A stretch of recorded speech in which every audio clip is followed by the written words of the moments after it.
đích của đạo Phật là chúng ta tu tập làm sao cho hết tham sân si. Vì tham sân si là đau khổ.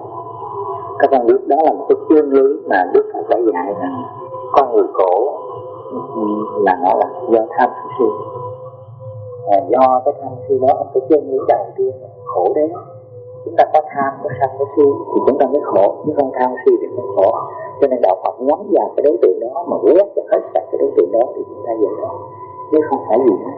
Không phải cầu phải mà chính thân tâm chúng ta nó bị cái ác pháp đó, tham sân si. Đó là cái chân lý đầu tiên. Các con đọc những lời Phật dạy tập 4, các con thấy thầy chỉ rất rõ là Đức Phật xác định cho chúng ta thấy đây là chúng ta phải giác ngộ được cái chân lý, phải hiểu được cái chân lý đó. Thì chúng ta hiểu được cái chân lý do tham si chúng ta có khổ. Vì vậy mình làm bằng mọi cách, tu bằng mọi cách phải quét cái sạch tham si ra. Cho nên thành Phật có nghĩa là không còn tham si chứ không có gì hết. Đó là cái rõ ràng và cụ thể, đó là cái chân lý. Và cái chân lý thứ hai của nó để xác định được cái nguyên nhân sinh ra cái đau khổ đó là cái lòng ham muốn của chúng ta. Cho nên bây giờ chúng ta đâu phải ngồi thiền, đi kinh hành hoặc này kia, làm tất cả mọi cái pháp là cái mục đích chúng ta làm sao cho nó hết tham si, chứ không phải là đi kinh hành ngồi thiền để làm pháp. Không phải. Tất cả những cái đó đều là cách để chúng ta tỉnh thức để thấy từng tâm niệm tham si chúng ta mà quét nó ra. Nhiều khi chúng ta có tham si mà chúng ta không biết. Bởi vì Đức Phật nói con người là vô minh, nhiều khi chúng ta đau khổ mà chúng ta không biết. Như bây giờ mấy con được theo thầy học tập thì mấy con mới thấy là cái đó là đau khổ. Nhưng mà ở ngoài đời người ta đâu có biết tham si là cái đau khổ của họ đâu. Tham là họ tham, sân là họ sân, si là họ si, chứ họ không có hiểu cái đó cái khổ. Chính họ đang ở trong cái mê mờ mà họ tưởng đó là cái đời sống họ, là con người là phải sân, phải giận, phải hờn, phải tham muốn, phải danh, phải lời. Sự thật ra cái đó là cái đau khổ chứ không phải là cái gì mà khiến quét cho sạch cái này là đau. Cho nên hôm nay thầy muốn nói để cho mấy con biết là cái tu của mấy con là nhắm vào cái đối tượng tham si quét ra. Mỗi một tâm niệm mà chúng ta phải quan sát kỹ, coi cái niệm này nó niệm tham, nó niệm sân, nó niệm si, để mà chúng ta sử dụng cái phương pháp mà Phật đã dạy để quét nó ra, đừng có để. Nhất là cái phương pháp nguyên lý thấy đó là cái phương pháp đặt nó ra, quét nó làm cái chậu, làm một cái đòn bẩy. Chúng ta biết rõ ràng là cái đó là cái chân lý thật sự rồi, phải quét cái chân lý này ra cho khỏi, thì đó là cái chân lý khổ. Khổ đó là cái chân lý khổ. Và mỗi tâm niệm của chúng ta mà nó khởi tham muốn, chúng ta đã biết nó là cái nguyên nhân nó sẽ sinh ra tham si là do cái lòng tham muốn này. Cho nên mỗi lần mà cái lòng tham muốn khởi muốn cái gì, ham cái gì thì biết đây là cái nguyên nhân khổ của chúng ta. Cắt đứt cái lòng tham muốn này khi mà tiếp xúc với cái pháo cảnh. Tất cả những gì xuất phát nó tiếp xúc với nhà cửa, của cải, tiền bạc, danh lợi, ăn uống, giường nằm, tất cả những cái này nó sẽ sinh ra tham si nặng hơn. Ví dụ như bây giờ nó tiếp xúc nhìn cái thân của chúng ta, con mắt của chúng ta, cái thân của chúng ta nó tiếp xúc với giường nằm thì nó sinh ra lười biếng buồn ngủ. Mà nó tiếp xúc với vật gì đó, cái món ăn thì nó sinh ra muốn ăn, thèm ăn, thì đó là nó sinh từ cái xúc chạm đó nó sinh ra cái dục, từ cái dục đó nó sinh ra cái tham sân si. Các bạn thấy cái nguyên nhân nó rõ ràng, nó đưa ra từng chút. Như vậy chúng ta làm một cái người tu, chúng ta lưu ý tất cả những cái sự tiếp xúc này để chúng ta diệt nó đi. Cho nên là gọi là 5 dục trưởng dưỡng, 5 cái điều kiện mà nó sinh ra cái dục lớn. Mắt nó thấy sắc, nó thấy cái vật đó nó khởi ra, nó đẹp thích, thì đó là nó tăng trưởng cái lòng tham muốn. Ví dụ như bây giờ nó thấy cái ly nước này ngon, nó sinh ra dục, thì do đó tôi nó thấy rồi nó thèm, tức là nó tăng trưởng cái dục, gọi là 5 dục trưởng dưỡng. Nó làm cho cái lòng ham muốn lớn, mà từ cái lòng ham muốn lớn lên thì tham si nó sẽ thực hiện ác pháp đó, nó đưa đến. Cho nên ngoài khi mà chúng ta tu tập hiểu biết rồi thì các con tập đi là đi kinh hành, tức là tập tỉnh thức, không phải tỉnh thức để mà chúng ta chỉ cứ biết cái hành động đó để mà không có niệm trong đầu chúng ta, không có khởi một niệm trong đầu chúng ta đạt được kết quả. Không phải điều đó. Khi chúng ta đi, chúng ta nhiếp tâm như vậy để chúng ta tỉnh thức được cái trong thân hành của chúng ta. Khi mà tỉnh thức thì nó không có niệm khởi, nhưng mà không phải chỗ đó để mà chúng ta đạt được kết quả, mà chính nó không khởi niệm để chúng ta trú vào chỗ đó, trú vào cái chỗ mà không niệm đó, mà chúng ta bật cái tham si chúng ta ra, bật cái lòng tham muốn chúng ta ra. Cái mục đích của nói là nhắm vào cái đối tượng làm cho chúng ta đau khổ mà chúng ta quét ra. Cho nên trong cái sự tu tập thì các con lưu ý cái phần đó nhiều nhất.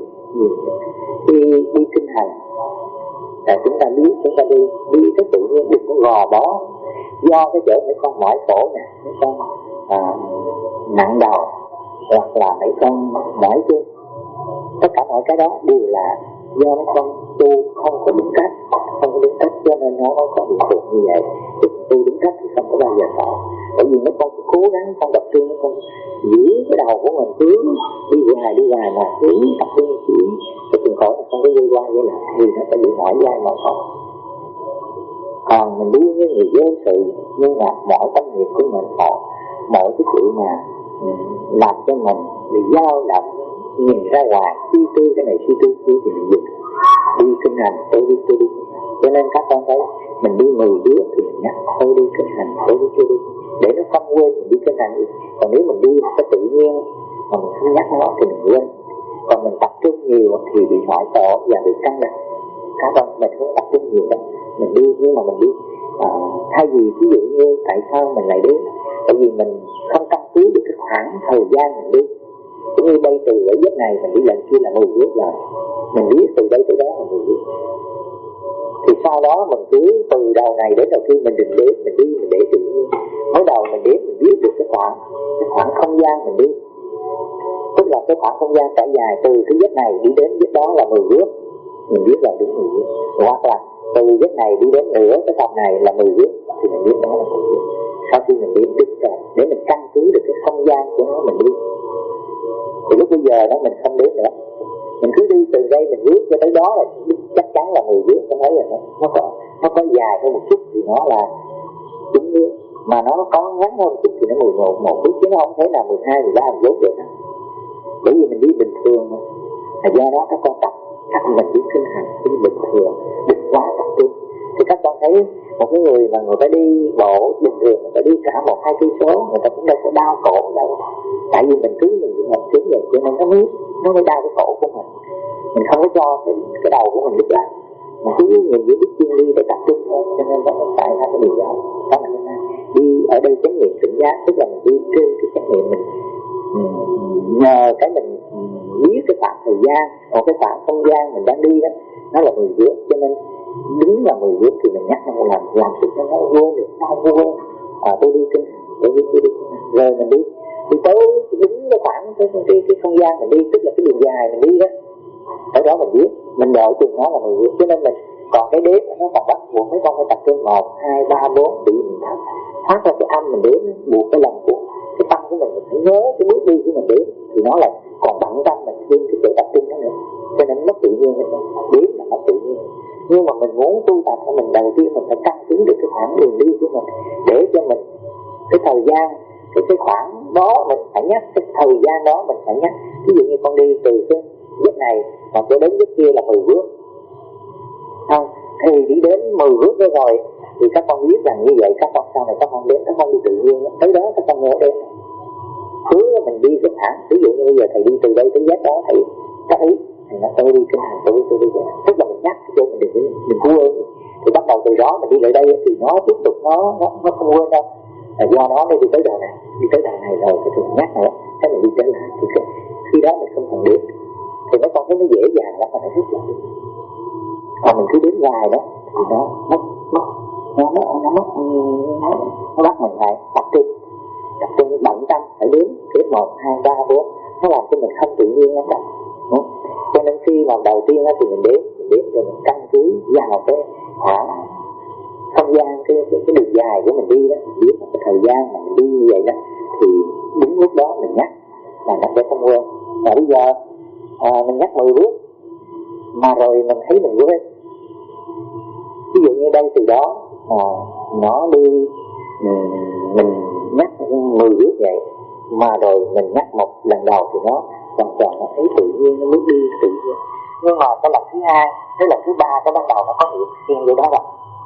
Như vậy là 10 bước không đủ, nó còn xen niệm, tức là nó quên nó nhớ nghĩ. Do đó mình hụt lại 5 bước thôi. Thì thay vì đây từ đây tới đó là 10 bước thì mình sẽ đi phân nửa cái đoạn đường này thôi, thì chừng 5 bước thì mình nhắc. Thì chắc chắn là khi cái khoảng mà từ đây đến đây thì nó vừa với cái sức của mình tự nhiên, không bị gò bó. Còn mình ráng nữa tức là bị ức chế rồi. Các con hiểu thành do đó cái con đi khoảng độ nửa cái vòng này thôi thì các con đứng lại, các con đã hiểu tôi đi kinh hành, tôi đi kinh hành. Rồi các con tiếp tục, các con đi tới nữa. Ở cái đầu này kia thì nó chỉ có 5 bước cái gì, hồi đó mình 10 mà bây giờ mình chia nó làm 2 đoạn rồi, nó có 2 mình nhắc mình nữa. Và khi nhắc như vậy thì mình cũng đi tự nhiên chứ không phải cố gắng thành thương để cho nó hoàn toàn nó không dừng được đâu. Do như vậy mình cứ đi tới đi lui vậy thì mình biết cái khoảng thời gian 5 bước của mình thì hoàn toàn nó không có một cái niệm nào. Mà nếu mà đi khoảng 10 phút thì nó hoàn toàn không có gì hết. Nhưng mà đi lên 20 phút, 30 phút có. Thì lúc bây giờ mình thấy rằng cái khoảng thời gian 5 bước đi mà nó có tác ý như vậy nó vẫn còn quên, vẫn còn bị phóng dật, phóng niệm ra. Do đó mình câu mũi với một cái pháp khác. Mình vừa đi mình vừa câu mũi với một cái. Ví dụ như câu mũi định vô lòng, mà mình đi vậy chừng 3 bước mà nó thở ra. Thì lúc bây giờ đó mình không còn ở trên cái định cái tinh hành nữa, mà mình vừa đi mà đưa cái đề tài đó trở ra thành một cái đề tài của định vô lậu, quán xét về cái niệm đó. Cho nên để kết hợp để làm sao mà cho tất cả các cái niệm đó nó sẽ không còn xảy ra trong bước đi của mình nữa, trong cái không gian, cái đường dài mình đi đó, nó không có một cái niệm nào như vậy. Thì đó là một kết quả đầu tiên của cái niệm tỉnh giác. Còn mình đi rất tự nhiên, đi như người vô sự, đi với người như đi ngàn du vậy thôi, chứ không phải là đi mà giữ gìn để tập trung cho nó. Với bước đi mình trong từng mỗi bước đi đều mà nó chắc chắn, nghĩa là đừng có lỗi bước nào nó không phải đâu. Đi mình cũng có cảm nhận biết bước đi của mình rất là tự nhiên thôi. Nhưng mà vì mình đi có khoảng có 5 bước mình đứng lại mình nhắc một lần, tôi đi kinh hành, tôi đi kinh hành. Rồi mình bước đi, mình ngó ra ngoài rất là tự nhiên, đừng có ngó xuống như thế này, vì ngó xuống tập trung. Đây thầy nói cái sai của mấy con khi mà các con ngồi thì mấy con cũng bị sai. Khi mà ngồi thì mấy con cố gắng tập trung cho đến khi mà cái đầu của mấy con cúi xuống vậy, đó là nó gom lại, nó rút cái đầu của mấy con cúi xuống. Cái tiếng ngồi là cái đầu nó cúi xuống như vậy là xấu lắm. Đó là những cái tiếng ngồi. Và cái sự mà tập trung vào bước bây giờ nó tạo thành cái sức tự nhiên, nó làm cho mấy con có cái cảm giác an lạc. Nó nguy hiểm bởi vì Đức Phật dạy chúng ta trong thanh chúng ta tâm thân tâm chúng ta có 3 cái hạnh thọ: thọ lạc, thọ khổ và thọ bất lạc bất khổ. 3 cái thọ này Đức Phật không chấp nhận cái thọ nào hết. Cho nên vì vậy mà khi ôm pháp là chúng ta ôm pháp chứ không phải chấp nhận cái chỗ mà thọ bất lạc bất khổ. Chúng ta xét bây giờ thân chúng ta là không đau nhất chỗ nào thì nó bất lạc bất khổ. Mà bây giờ nó không có nghe nó mát mẻ, nó không nghe thoải mái, nó không nghe dễ chịu, nó không nghe sinh ra gì thì nó tự nhiên của nó. Cho nên nó ở chỗ bất lạc bất khổ. Nhưng mà chúng ta không phải chấp nhận ở chỗ này gọi là đúng, mà chúng ta chấp nhận pháp chúng ta đang làm. Cái mục đích của đạo Phật nói là 3 cái thọ, không có chấp nhận 3 cái thọ là mục đích Đức Phật muốn dạy chúng ta phải ở cái chỗ tâm chúng ta ở chỗ nào, ở chỗ cái pháp đang tu, chứ không phải ở chỗ bát tập. Còn mình thì mình kẹt. Bây giờ tôi nhìn đây nè, tôi vừa với con hiểu qua cái chỗ mà thầy nói, tu tập tứ niệm xứ gì ở chỗ tâm thanh thản an lạc vô sự. Bởi vì mình ghét thân mình, nó không có chướng ngại gì hết, tức là nó an lạc. Mà tâm nó không có một niệm nào khởi ra thì nó là thanh thản. Và mình thì cũng không có nghĩ ngợi lo lắng hoặc là làm công việc gì hết. Thân và tâm không có đang không có làm gì, nó là vô sự. Đó là cái trạng thái vô sự của nó. Đó là cái trạng thái thanh thản an lạc vô sự của tứ niệm xứ. Nhưng lúc bây giờ nói như vậy thì nó sẽ không thọ lạc thọ bất lạc bất khổ, nó không có lạc khổ đúng không? Cái trạng thái đó. Nhưng mà không thế chúng ta sẽ thấy là như vậy là đúng, nhưng mà không phải đâu. Chúng ta đang ở trong tứ niệm xứ, tức là chúng ta đang ở chỗ quán xét của tứ niệm xứ. Cho nên Đức Phật nói trên thân quan tâm, trên tâm quan tâm, trên thọ quan tâm. Mình quán xét nó coi nó. Cho nên thường tu tứ niệm xứ nó vẫn thanh thản hơn. Nhưng mà lưu ý chỗ 4 chỗ thân và quan tâm. Mỗi lần nó khởi ra một cái gì tức là tỉnh thức, ngay liền ở trên đó là nó xảy ra. Ngay liền một cái niệm vừa nhóm khởi là chúng ta đã biết ở trong tâm chúng ta vừa nhóm khởi. Tứ niệm xứ là phải quan sát thanh rõ tâm thân. Cho nên nghe cái câu tứ niệm xứ Đức Phật dạy trên thân quán thân, tức là quan sát thân, lúc nào cũng phải để ý quan sát thân. Rồi lúc nào cũng phải để ý quan sát coi các thân họ thân tâm và họ thân với họ. Rồi lúc nào cũng quan sát tâm của chúng ta, lúc nào cũng quan sát các thân. Đó là chỗ tu tứ niệm xứ. Nhưng mà tu tứ niệm xứ là cái sức tỉnh của chúng ta phải có rồi, chưa có thì chúng ta không có tỉnh được. Không có tỉnh thì tức là mình mê thì nó mới có những cái sự kiện nó khác ở vậy. Còn tỉnh đến cái mức độ mà một niệm vừa nhóm là chúng ta đã thấy cái do phải nó lâu rồi quả suy tư rồi mới trực nhớ lại thì đó là mê. Cho nên khi mà chúng ta tu tập chánh niệm tỉnh giác là tu như thầy nói, rồi mấy con sẽ thấy cái sức tỉnh táo của con vừa tu đúng. Còn nếu con tu sai thì ức chế thì nó không bị mất tưởng tượng, mà cái tưởng tượng thì nó không còn tỉnh. Nó có 4 giai đoạn. Cái tỉnh thức thứ nhất là mấy con đi rồi mấy con ta ý tôi đi kinh hành, tôi đi kinh hành, đó là giai đoạn tỉnh thức thứ nhất. Cái giai đoạn tỉnh thức thứ hai là mấy con kết hợp với hơi thở, đó là giai đoạn tỉnh thức. Rồi khi mà các con ngồi xuống thì cái hành động kế tiếp các con ngồi xuống, đứng lên ngồi xuống với hơi thở là bắt giai đoạn tỉnh thức thứ ba. Suốt cái thời gian ví dụ như đi 20 bước hoặc là 10 bước rồi ngồi xuống tác ý hơi thở, hít thở 5 hơi thở rồi đứng dậy đi, đó là cái giai đoạn tỉnh thức thứ ba, cái sức tỉnh thức cao lắm. Còn này cái con tu tập hơi cái lười biếng, tu tập hơi thì coi như là đi quá sức mình mỏi chân, hoặc là tu tập để cho cái từ cái niệm này niệm kia nó chen vô. Giai đoạn thứ nhất mà mấy con chưa tỉnh thức thì giai đoạn thứ hai mấy con tu kết quả, mấy con tu nhanh lắm. Thành ra thầy biết tu nhanh là tu phải xem lại cái kết quả, lấy cái kết quả của cái thứ nhất để mà áp dụng vào cái tỉnh thức thứ hai. Nghĩa là bây giờ chúng ta đi kinh hành như vậy suốt 30 phút đồng hồ mà khoảng 10 bước chúng ta thấy một lần, suốt cái thời gian chúng ta thấy rất là tự nhiên, không có ức chế, không có gò bó, cố gắng tập trung để cho nó đừng có niệm, mà rất tự nhiên, rất tỉnh thức một cách rất tự nhiên. Thì đó là kết quả đầu tiên chúng ta, sức tỉnh thức của chúng ta đầu tiên thì chúng ta kết hợp vô hơi thở. Cho nên khi mà đứng lại thì chúng ta lại thở 5 hơi thở, rồi chúng ta đi rồi đứng 10 bước chúng ta đứng lại chúng ta hít thở 5.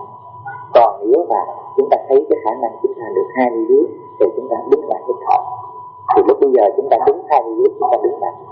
Thì đầu tiên một cái người nào mà tu theo đạo Phật thì chánh niệm tỉnh giác phải là cái pháp đầu tiên, tức là đi kinh hành không được ngọn. Bởi vì chúng ta biết tham sân si, mà cái si là cái trạng thái lười biếng, hôn trầm thì miên vô ký quan không hôn tịch. Cái trạng thái này nó làm chúng ta mê mờ. Người ta không sợ tâm tham, người ta không sợ tâm si, người ta không sợ ngã mạn, người ta không sợ tâm nghi của chúng ta, mà người ta rất sợ là tâm si. Bởi vì si nó làm chúng ta mê mờ, nó làm chúng ta mờ, mình không có thấy, cho nên mình không thấy được cái tâm tham của mình, vì vậy mình tham. Mình không thấy được tâm sân cho nên mình sân. Mình không thấy cái tâm nghi của mình thì mình nghi. Mình không thấy cái ngã mạn của mình cho nên mình mới ngã mạn. Chứ còn mình thấy biết thì mình đâu có. Cho nên vì cái tâm si đó mà làm cho chúng ta không hiểu, làm chúng ta không đúng. Cho nên chúng ta phải tu tập chánh niệm tỉnh giác, là đi kinh hành, là mục đích chúng ta phải phá tâm si. Người nào siêng năng tu tập đúng, đừng ức chế, thì người đó hoàn toàn sẽ căn bản và đạt được kết quả là quét sạch tham sân si.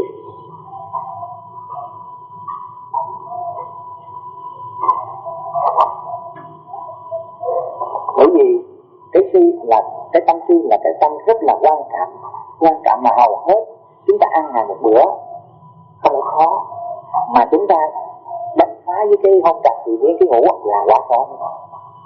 Cho nên khi mà mấy con ngồi thiền, mấy con tu ngồi nhiều này kia, mấy con sẽ là giờ định tưởng, mấy con sẽ nguy hiểm vô cùng. Mà chỉ có mấy con đi kinh hành lại, đi sạch rồi đúng. Mà đi sạch thì mấy con sẽ tự làm lại từ cái chính chánh niệm tỉnh giác. Nó có 4 cái sức tỉnh giác, như trong kinh Phật có nói 4 sức tỉnh giác này. Tỉnh giác thứ nhất thì mình phải biết cái pháp nào tu tập tỉnh giác thứ nhất, rồi pháp nào tu tập tỉnh giác thứ hai, cái pháp nào tu tập tỉnh giác thứ ba, rồi cái pháp nào tu tập tỉnh giác thứ tư. Các bạn thấy cái pháp tỉnh giác thứ tư nó tạo cho mấy con đủ tứ thần túc. Nội cái sức tỉnh thức không mà nó tạo thành sự tỉnh thức, tức là pháp thân thành niệm.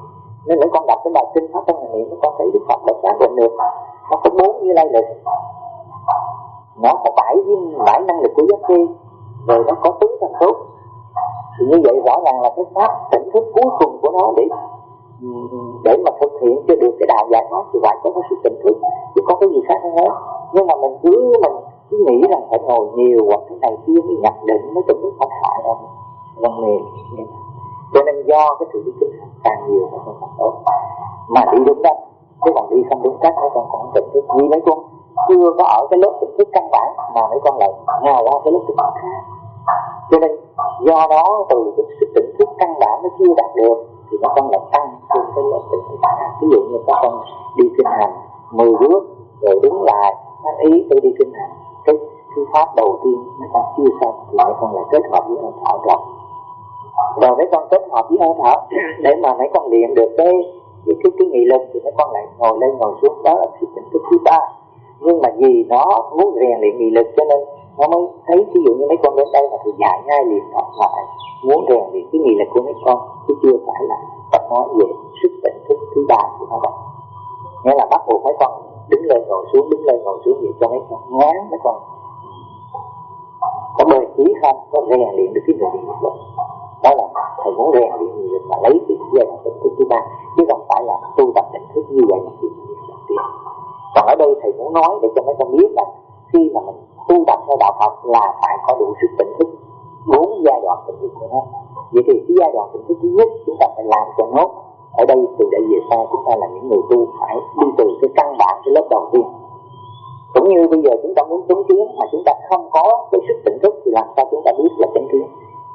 Cho nên cái lớp đầu tiên mà chúng ta tu tập mà để mà học cái lớp chánh kiến này, thì buộc là cái người đầu tiên mà cái người mà vào học cái lớp đầu tiên này thì họ phải đi kinh hành.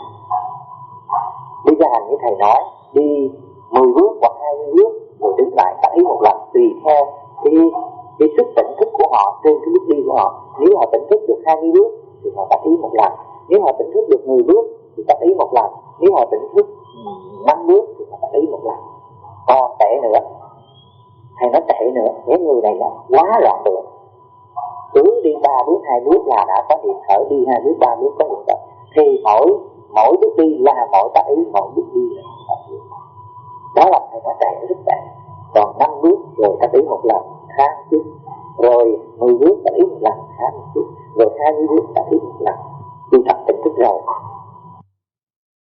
tu tập rất kỹ để khi đó người ta hướng dẫn cho các con những cái bài học đạo đức nhân bản nhân quả. Khi đó mấy con sẽ thông suốt được cái lý của nhân quả rồi, thì cái sức tỉnh thức đó nó giúp mấy con nhìn tất cả các sự việc nó là nhân quả thật như thật, làm mấy con không có cái ác pháp, không có cái ác pháp là tác động vào thân mấy con được, làm cho mấy con có động lực do cái sự tỉnh thức. Sao thế?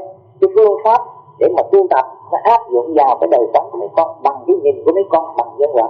Thì cái bài học của mấy con để cho các con thấm nhuần được cái nhân quả thì mấy con phải học của Thông, phải học đạo đức nhân quả chứ. Mà áp dụng vào cái sự tỉnh thức của mấy con thì mấy con mới thấy mọi sự việc xảy ra nó trong chánh kiến. Có đúng cái lớp đầu tiên mấy con học, nó đem lợi ích cho mấy con liền tức khác. Đó là cái giáo trình xương đồ của cái giáo trình của cái lớp này mà thầy muốn nói. Bây giờ mấy con về đây thật sự ra từ lâu đến giờ thầy chưa có muốn soạn thảo giáo trình là gì, thầy còn đang viết những cái bộ sách rất cần thiết để có những cái sách đó người ta mới đọc, người ta mới hiểu. Đó là con đường của đạo Phật. Còn bắt đầu bây giờ mà thầy dạy ngay, người ta nói thầy chế ra sao thầy dạy chứ không phải là Phật.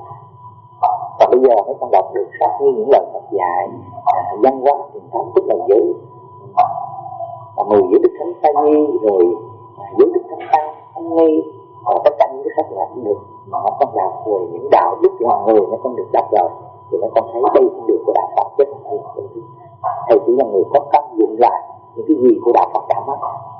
Tạo như thế nào các con biết, thầy không đủ cái niềm tin cho mấy con tin rằng thầy sẽ dạy mấy con đúng.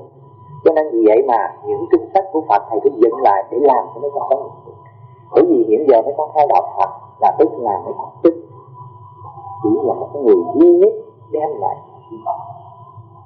đưa ra 4 cái chân lý, làm sống lại 4 cái chân lý mà một con người Vì có người nào đã sinh ra đều có 4 chân lý hết, chứ không có người nào không có. Nhưng Đức Phật là người dạy ra, chứ không phải Đức Phật dựng lên 4 chân lý. Đức Phật không có sáng tạo ra 4 chân lý đó, mà con người chúng ta đều là có 4 chân lý đó, khổ tập diệt đạo. Đức Phật chỉ dạy ra chúng ta hiểu thôi, để chúng ta biết rằng chúng ta là những người mang 4 cái chân lý đó. Đức Phật là người dựng lại cái của chúng ta có, làm chúng ta hiểu thôi, chứ ông Phật cũng không có cái gì mới, không có dựng lại cái gì. Còn thầy thì dựng lại cái của Phật, chứ còn thật sự thầy cũng chẳng có gì. Thầy cũng chẳng có cái gì mới, chẳng có cái gì của thầy hết.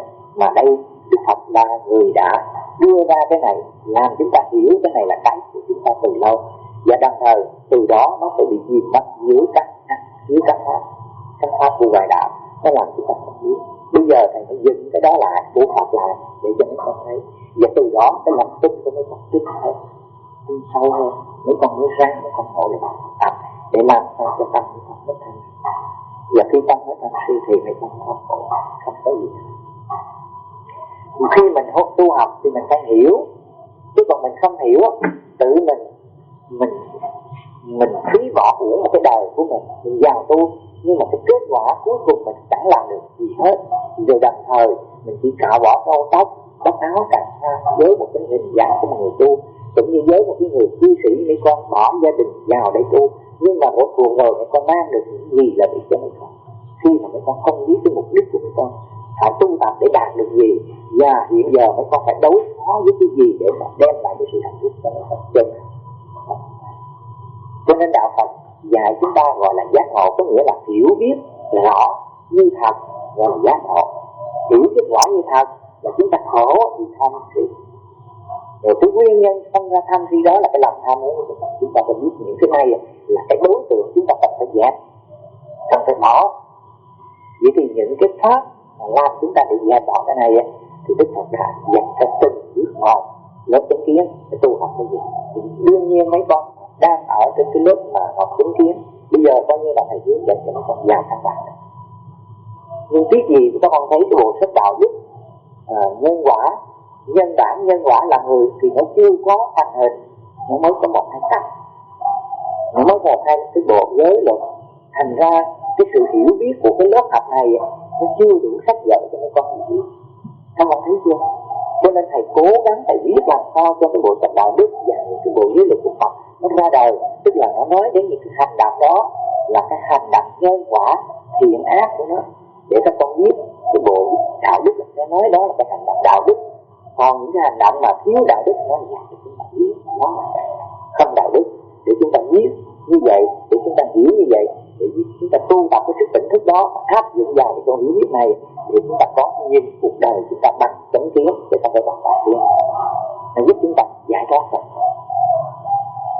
Rồi từ đó chúng ta bước dần, nó dạy chúng ta từ cái suy nghĩ đó là bắt đầu nó qua cái lớp định vô lậu, nó buộc lòng chúng ta phải tư duy suy nghĩ, nó triển khai cái tri kiến của chúng ta, nó làm chúng ta có sự suy nghĩ chánh tư duy, tức là suy nghĩ chân chánh, không còn suy nghĩ cái sai lệch nữa. Mỗi một cái sự suy nghĩ làm một cái công việc gì đều là ở trong cái chánh tư duy của chúng ta, chứ không còn có cái tà tư. Nhiều khi chúng ta suy nghĩ để làm ra tiền, nhưng mà trong đó cái ác nó làm chúng ta khổ mà làm cho người khác khổ nữa, chứ không phải riêng chúng ta đâu, nó là thật. Cho nên từ cái lớp chứng kiến mà chúng ta hiểu được cái đạo đức rồi, thì qua cái lớp chứng tư duy chúng ta dễ dàng. Vì tư duy ở trên cái nhân quả, chứ không phải tư duy đó là chúng ta chứng đấy. Và đồng thời đến khi các con thấy cái lớp chứng tư duy rồi thì có chứng ngữ bắt đầu đi, bây giờ nó mới ra là từ âm thầm trong ý của chúng ta, từ cái nhìn nó không nói ra mà nó đã hóa giải được ác pháp, tức là chứng kiến của con. Nhờ cái sức tỉnh thức chúng ta mới tư duy, làm chúng ta mới hiểu biết từng cái mạng trong cuộc đời của mỗi người và chính bản thân chúng ta, nó như thế nào là hạnh phúc, như thế nào không hạnh phúc, như thế nào là thiện, như thế nào là không thiện. Bởi vì khi tư duy ra rồi thì chúng ta mới nói ra lời nói, mà cái lời nói mà nếu mà không khéo thì cái lời nói chúng ta nó thô lỗ, buộc lòng chúng ta phải học cái lớp chứng ngữ. Các con thấy Đức Phật đạo Phật nó dạy chúng ta từ cái nhìn tới suy nghĩ tới cái lời nói, có phải không? Từ cái bước của nó là tới cái chứng nghiệp. Nó còn thấy cái chứng nghiệp tức là cái hành động thân của chúng ta làm nữa, cái ngôn ngữ chúng ta êm đềm, chúng ta ôn tồn, chúng ta nhã nhặn, đó là cái cơ con người thực tập đúng đạo Phật. Rồi tới cái hành động tức là chánh niệm đấy. Cho nên khi mà chúng ta đã tu tập những cái lớp này xong rồi thì cái thân mạng của chúng ta đó là chánh mạng, luôn lúc nào nó rất đẹp, nó không thấy từng cái lớp như vậy nó xây dựng cho chúng ta, nó đào tạo cho chúng ta trở thành con người có đạo đức phản ngoài đạo Phật, giải thoát hoàn toàn không còn tham. Mà thấy đạo Phật nó hay đến cái mức độ như vậy thì các con thấy trên cái cuộc đời tu hành mà đã có một chương trình giáo dục đào tạo đạo đức như đạo Phật, không phải là chỉ có con người chúng ta mới có phước báo rất lớn, mới có một cái người đưa ra một cái chương trình giáo dục như vậy. Thì cho nên mấy con phải cố gắng tập chánh niệm. Thành phút đầu tiên cái lớp của mấy con đang tập. Bây giờ thầy chưa đủ sắc để mấy con nghiên cứu về đạo đức, nhân quả, nhân đạo, thì thầy cố gắng tiếp tục soạn thảo những cái bài học này để cho mấy con thấm nhận được, hiểu biết được. Thì cái sự tỉnh thức này sẽ giúp mấy con nó có căn bản. Cho nên hiện giờ mấy con tập tỉnh thức đầu tiên. Bây giờ chúng ta nói là lý thuyết, nó không bằng thực hành. Vậy mà không là mấy con tu như thế nào thì tất cả những gì mà thầy dạy cho những đứa các con từ ở ngoài căm răng mấy con vào đây tu tập thì mấy con biết rằng thầy biết tuổi mấy con tuổi trẻ rất ham tu. Nhiều khi mấy con tu mấy con thấy nó nói là hối chuyện muốn tu là tại vì cái kết quả của mấy con chưa biết cách, cho nên mấy con tu nó nhiều khi nó bị gần cổ các con nó mỏi hoặc hai vai nó mỏi hoặc là tất cả những cái đó là điều do mấy con tu. Thầy nói chung để mấy con xét lại cái sự tu học của mấy con, chứ mấy con sẽ làm con tưởng là mình ngồi là mình sẽ nhập định, hoặc là mình ngồi sẽ là giữ được cái tâm thanh thản này. Mình sẽ thấy được cái trình độ, cái căn bản của mình tu được gì. Cái này cái quan trọng đấy. Hôm nay thầy về đây là trở về đây là gì? Thầy muốn dạy cho mấy con rất căn bản cho lại những cái điều mà mấy con đã tu tập có những kết quả của nó, nhưng mà kết quả đó nó chưa được đúng thì thầy sẽ hướng dẫn cho mấy con sẽ tu tập tiến tới một kết quả tốt đẹp hơn. Nghĩa là làm sao cho mấy con có từng cái bước đi nó vững chắc ở trên cái sự tu tập mà không bị phí công của mấy con, không bị uổng công tu tập đó, mà họ bảo đảm hơn. Ví dụ như bây giờ có nhiều thầy, có nhiều sư bây giờ có thể tu, hiện giờ chúng ta đang tu tứ niệm xứ, nhưng mà không cần thì duyên vẫn còn, thì cái sức tỉnh thức chúng ta chưa có. Cho nên buộc lòng chúng ta cứ phải tới lui, phải đi kinh hành bằng cái sức tới lui để kinh hành tỉnh thức. Chứ chúng ta tu căn bản thì mấy con không bị cái gì hết. Bây giờ đó thì thay vì chúng ta tu tứ niệm xứ như các con người nào tu tứ niệm xứ đang giữ cái tâm thanh tạng an lạc vô sự thì chúng ta thấy rằng mình còn bị hôn trầm thì nhiều. Thì mình bước qua cái giai đoạn thứ nhất, mình tu tập lại thử coi cái chánh niệm tỉnh giác đi cho làm nhiều hơn, để mình thấy mình còn có tâm si thì mình phải đi kinh hành nhiều hơn để phá kinh hành. Mà nếu mà cái giai đoạn thứ nhất mình thấy là mình đạt được 30 phút thì bây giờ mình xét lại đi kinh hành 30 phút, thầy nó bảo hết tất cả mọi người ở đây đi thử 30 phút. Mình đi rất là tự nhiên, hồn nhiên, cứ khoảng độ nếu là 10 bước thì mình lấy cái chuẩn 10 bước đó để mình ta ý một lần tôi đi kinh hành, tôi đi kinh hành rồi mình đừng nghĩ là cái pháp này đi nó khó hoặc là pháp đi khó. Cái nhiệm vụ bổn phận mà mình tu học là phải đi từ thấp đến cao, nghĩa là từ cái lớp thấp đến cao, chứ không thể nào mà nhảy ngang qua. Mình thấy cái pháp đó mình tu thấy nó an ổn, cái pháp đó tu an ổn, mà nó an ổn đó nó sẽ tỉnh thức đến lúc nào nó mới đúng. Còn cái an ổn này nhiều khi nó lại nó không đúng, nó chưa đủ tỉnh thức. Nghĩa là mình chưa phát và không tập thì nguyên, mình đến cái lúc này mình an ổn là coi chừng mình tiếp tục đi làm. Cho nên mình phải lưu ý. Bây giờ mình tập lại thử căn bản là mấy con tập đi kinh hành 30 phút, cứ 10 bước thì mấy con sẽ tác ý một lần. Rồi bắt đầu đó các con thấy tác ý một lần, các con căn cứ vào cái khoảng đường dài của mấy con đó là 10 bước. Cái khoảng đường dài 10 bước căn cứ, ví dụ như cái phòng của con hẹp, các con đi mấy vòng, 3 vòng hay 5 vòng ở trong cái phòng của mình thôi, nó đặt thành vấn đề. là mình phải xét như cái phòng của mình đi, mình tính 5 vòng như thế này. Thì thật sự ra thì cái đường dài mà như vậy nó cũng khó cho mấy con đi, mấy con phải nhớ đến nó bao nhiêu để rồi mình cũng phải còn đếm. Ví dụ như ta gì đi 10 bước thì phải đi 3 vòng ở trong cái tháp của mình, như vậy là 10 bước. Thì ít ra bây giờ các con không đếm bước thì các con phải đếm vòng cái đường mình đi mấy lần để mà nhớ, để mà tác ý cho cái gì các con hiểu thầy muốn nói. Cho nên vì vậy đó tốt hơn là làm sao nó có cái khoảng một cái thấp của mấy con như thế này, đi một vòng như thế này thì mấy con đi bắt đầu khởi sự đặt ở trên cái cột này, thì mấy con đi một vòng cái tới cái cột này là mấy con thấy mình chỉ định tới cái cột này là mình tác ý lại thì nó dễ dàng cho mấy con, dễ dàng tập được.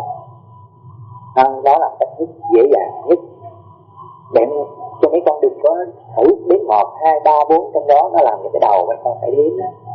Đầu tiên thì mình thử, mình đi như vậy, rồi mình đếm, rồi mình tác ý, rồi mình đếm, mình tác ý, mình thấy hoàn toàn 30 phút, không có một niệm nào xuyên vô, mình đi rất tự nhiên, không cần tập trung nhiều.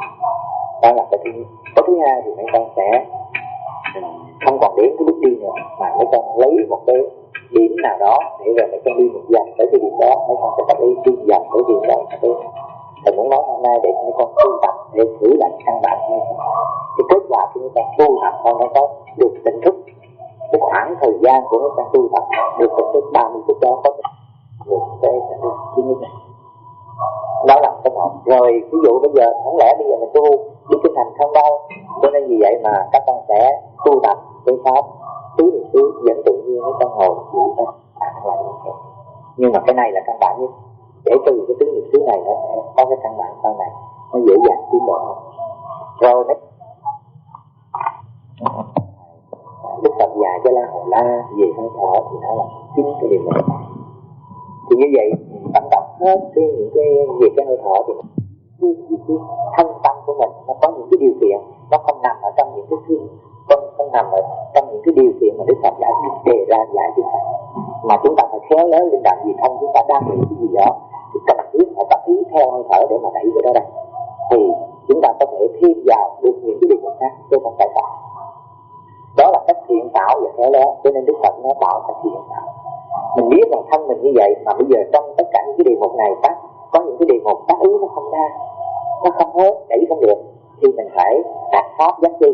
Mình phải dùng cái trạch pháp mình trạch ra một câu cho nó phù hợp với cái thân của chúng ta, rồi chúng ta tác ý hoặc là với cái tâm chúng ta để rồi chúng ta nương vào thở và tác ý theo hơi thở thì nó trở thành đề mục hơi thở thứ 20, thứ 21, 22. Các bạn hiểu không? Cho nên nó phải khéo léo linh động chứ không phải là tu tập cái pháp đó rồi chết ở trong pháp đó. Là bởi vì chúng ta thấy rõ ràng về sức tức nhập thức có 16 cái đề mục, mà về thân hành niệm thì nó 18 cái đề mục, mà về cái bài giáo giới La Hầu La thì nó là 19 cái đề mục. Thì rõ ràng là nó có thêm chứ nó đâu có bớt đâu. Tại vì khi mà dạy La Hầu La thì cái đặc tính của La Hầu La nó đang ở trong cái trạng thái nào đó mà Đức Phật đã thêm cái điều đó. Các bạn thấy chưa? Cho nên vì vậy mình sẽ thấy rõ ràng là nó không phải cái pháp đó 16 là 16, nó không thay đổi, không phải là nó có sự linh động khéo léo thiện xảo trong đó để tăng lên để đối tượng. Bởi vì cái pháp đó là cái pháp đẩy tất cả những cái đau khổ trên thân tâm chúng ta ra. Do như vậy mình biết nó như vậy tức là nó rất quan trọng, mà nó không hành nội. Mà nếu mà chúng ta vận dụng sai hơi thở thì nó sẽ bị rối loạn cơ thể chúng ta, vì nó là không hành nội. Thở thì hơi thở thì nó ở chỗ hô hấp của chúng ta, nhưng mà nó rối loạn thì nó rối loạn tim, gan, phèo phổi ở trong ruột của chúng ta, tâm can thì phế thận, tức là tất cả mọi bộ phận ở trong người chúng ta mà cái hơi thở nó bị rối loạn thì nó sẽ rối loạn tất cả những bộ phận khác. Cho nên nó quan trọng. Còn cái tay, cái chân chúng ta đưa ra đi vô nó không có ăn thua gì ở trong này đâu, nó chỉ mỏi tay chúng ta, mỏi chân chúng ta thôi, cho nên nó không quan trọng. Nhưng mà cái hơi thở rất quan trọng, và hơi thở rất đặc biệt. Nó là thân hành nội, mà thân hành nội thì nó có nội lực. Còn cái tay chúng ta đưa ra đưa vô vậy là ngoại lực chứ không phải là nội lực. Mà nội lực thì nó mới rất mạnh, còn cái ngoại lực không. Cho nên toàn bộ Đức Phật không dạy chúng ta đưa tay ra vô đẩy lui bệnh, mà dạy hơi thở để gì. Các bạn thấy cái nội lực nó mạnh như vậy. Mà nếu mà chúng ta không chịu tu tập hơi thở thì chúng ta cũng bỏ uổng. Vậy thì hơi thở rất khó. Bây giờ có mặt thầy sẽ dạy hơi thở mấy con sẽ tu đó là. Còn Còn không có thầy rất sợ mấy con tu này bị rối loạn, nhất là nặng đầu. Không đơn giản, không phải vậy đâu. Bây giờ mấy con sẽ, thầy hồi nãy thầy dạy mấy con nhớ đi chân hành chánh niệm tỉnh giác rồi cái gì. Đó là một cái phương pháp mấy con phải tập căn bản. Bây giờ ngày hôm nay thầy dạy mấy con phải tập kỹ lưỡng, thì cái thời gian mà tu tập của mấy con sẽ ngắn đi, mấy con không phí. Hôm nay mấy con được ngồi nghe đây, bao nhiêu người đây là mấy con có phước rồi. Còn bao nhiêu người khác không chịu nghe là thầy không nhắc lại nữa. Không lý mà thầy nói hoài nữa. Phải không? Mấy con có phước mấy con ngồi nghe. Còn nếu không thì mấy con sẽ mất đi một việc rất lớn. Ở đời chúng ta bỏ hết cuộc đời mà chúng đi tu, mà chúng ta không tu đúng cách là chúng ta đã phí cuộc đời. Có sung sướng gì mấy con vào đây ăn ngày một bữa, có sung sướng gì mấy con sống ở đây đọc thư, ở đây có sung sướng gì. Mấy con không có xem tivi, không xem ca hát, không biết tin tức trên thế giới này là gì hết, mà mấy con được những gì ở đây mà khi mấy con phải gia mình trong những cái thành này. Cho nên mấy con phải nghe cho kỹ để tập. Đạo Phật không phải lâu mấy con, không phải tu từ vô lượng kiếp đâu, mà chỉ có 7 ngày, 7 tháng, 7 năm. Thầy bảo đảm mấy con chắc chắn là 7 năm mấy con sẽ đạt được nếu mà không giờ. Còn nếu mấy con biết ngay liền, biết xả ngay liền từ khi mà thầy nói một, thì các con sẽ giác ngộ được cái gì đau khổ cho con thân tâm của mấy con là do tham sân si và lòng tham muốn là cái nguyên nhân sinh ra những sự đau khổ này. Thì từ đây về sau mấy con sẽ chấm dứt ngay liền. Thì ngay giờ phút thầy nói rồi, mấy con bước ra khỏi cái cửa cái tổ đường này thì mấy con đã là chứng quả A-la-hán. Các con có nghe khi mà một cái vị mà cái vị đó ngài cứ nghĩ rằng mình tu như vậy là mình chứng quả A-la-hán, thì có người nói không, ông cũng muốn biết chắc, thì ông lại hỏi Gautama thì biết, vì ông đó ông Gautama ông là người chứng quả A-la-hán, ông cứ hỏi ông đã biết. Cho nên ông này đi tìm Đức Phật, khi đó thì Đức Phật đang đi khất thực, thì Đức Phật nói đặt ông xin Đức Phật giảng pháp cho ông nghe. Thì ông nói không phải thời, Đức Phật nói không phải thời, ta đi khất thực làm sao mà giảng pháp giữa đường. Thì ông kia xin Phật giảng cho con nghe, con biết rằng Đức Phật là một bậc chứng quả A-la-hán, chỉ có Đức Phật mới là dẫn dắt đúng con đi vào đó. Thì Đức Phật nói không phải thời, ta đang đi khất thực, làm sao mà ta thuyết pháp được. Thì ông kia năn nỉ lần thứ ba thì Đức Phật giảng nói ngay liền. Thì ông ngộ ra được liền. Thì trong khi ông ngộ rồi thì lúc bây giờ một con bò được không chết. Thì có người hỏi ông vậy như thế này, ông ta đã chứng, hỏi Đức Phật ông ta như thế này. Đức Phật nói ông đã chứng quả là tại sao ông ngộ đạo mà ông lại chết một cách rất là bò đụng chết như vậy. Sự thật ra đối với cái sự sống chết nó không quan trọng, mà mình ngộ được cái chỗ khóc đau khổ mình không còn chấp nhận nó nữa, làm sự quả ra. Nghĩa là từ đây về sau nhất định là mình không có giận hờn, không phiền não, không thành một cái gì trên đời này mình biết là nó có cái gì của mình. Thì khi mà ngộ được cái lý mật thông suốt như vậy rồi chúng ta bỏ không còn. Vì vậy mà mấy con muốn được mà làm chủ được cái sự sống chết của mình, muốn chết hồi nào chết, muốn biết được cái giờ phút mình bò đụng hay là không đụng, mình biết được thì phải có thời gian tu tập. Chứ không có thời gian tu tập mấy con có ngộ cái lý đó rồi thì mấy con không còn chắc cái các pháp, không còn chắc cái gì hết, người ta chửi mấy con không cần giận hờn ai nữa, thì mấy con đã được giải thoát rồi đó. Nhưng mà mấy con phải có thời gian tập luyện để bây giờ mấy con còn đang sống. Mấy con biết là ngày mai này bò đụng chết này. Bây giờ thầy đang nói chuyện với mấy con mà thầy biết rằng lát nữa bước ra khi xe đụng thầy chết này, thầy phải biết. Bảo đảm với con là người tu theo đạo Phật phải biết chứ không phải là không biết. Thầy bảo đảm cho những điều đó chứ không phải là ngu ngơ đâu. Cho nên vì vậy mà khi ngộ rồi, khi ngộ được rồi thì biết rõ rồi, thì chúng ta phải tập luyện cái gì cần thiết. Do đó mấy con có ngộ đời khổ rồi, mấy con mới bỏ cái dạng này. Đó là cái ngộ của mấy con rồi. Mấy con không còn nghĩ đến cái đời sống của mấy con nữa. Mấy con không còn danh lợi, không còn ham ngủ nữa. Mấy con mới vào đây. Đó là mấy con đã ngộ. Nhưng mấy con bỏ xuống thì chưa hết. Cho nên muốn bỏ xuống phải có sự tỉnh thức. Vì vậy mà suốt cái thời gian mà 7 năm mà Đức Phật dạy đó là chúng ta tập bỏ, tập xả, tập bỏ. Mà bỏ sạch thì nó lại có tứ thần lực. Mà tứ thần lực thì nó mới có sự làm chủ được. 7 năm nó sẽ có tứ thần lực. Tập luyện đúng cách, nặng tập phải được. Cho nên thầy biết con đường này đi rất là cụ thể đó là không thế rồi mấy con sẽ bỏ thì cuộc đời con buồn, rất là buồn. Tu hành cuối cùng đầu tiên chúng ta bỏ thì Đức Phật dạy chúng ta, các con thấy dạy dạy chúng ta có cái chỗ nương tựa để mà chúng ta đọc. Cho nên bây giờ chúng ta nương tựa đầu tiên để mà tập tỉnh thức chúng ta, để chúng ta hiểu biết được những cái tâm niệm, cái sự đau khổ xảy ra khi chúng ta tham sân si hôn trầm thì miên, tất cả mọi cái này để chúng ta biết đó là gì đã. Cho nó đúng cách, Đức Phật nói nhiệt tâm, phải nhiệt tâm với cái điều kiện. Cho nên bây giờ tác ý hít vô, tôi biết hơi vô, thở ra, tôi biết tôi thở. Rồi bắt đầu hít vô, thở ra. Từng hơi thở, xem xét có cái hơi thở của mình, có cái hơi thở nào dài không, có hơi thở nào ngắn không. Hay là điều chứ không phải là tôi lấy có đâu. Tôi hẳn ngoài từng hơi thở chúng ta. Cho nên thường thầy nói, thà là tôi một hơi thở hơn là tôi nhiều. Thầy muốn nói như vậy nhưng mà thầy thấy hầu như mấy con không hiểu, không hiểu được cái ý của thầy. Bây giờ thầy phải nói kỹ. Bởi vì cái không hiểu nó mới tôi sai, còn cái hiểu nó không tôi sai. Cho nên mấy con không hiểu. Mà nói ra thì nó phải đến nhiều, 4 lần thầy phải nói nhiều. Mà nói nhiều thì thầy phải hơn rất nhiều. Nhưng mà làm sao bây giờ hơn? Dạy thì phải dạy cho những con rõ. Bắt đầu bây giờ hít vô, tôi biết hơi vô, thở ra, rồi hít vô, thở ra, lưu ý từng năm hơi thở. Đúng rồi, như vậy là mình thấy xét lại cái thân của mình, hít thở năm hơi thở coi nó có gì, đầu có nặng không, thì tập trung này sao, nó có cái cảm giác gì không, không có gì, hoàn toàn xét qua cái thân, cái cơ thể của mình, qua từng cái tâm niệm khi mà thở ra vậy mình có sơ sót cái chỗ nào không, có lộn không, rồi bắt đầu hít thở năm hơi thở nữa, rồi năm hơi thở nữa, 30 phút xét cứ quanh rồi bắt đầu tôi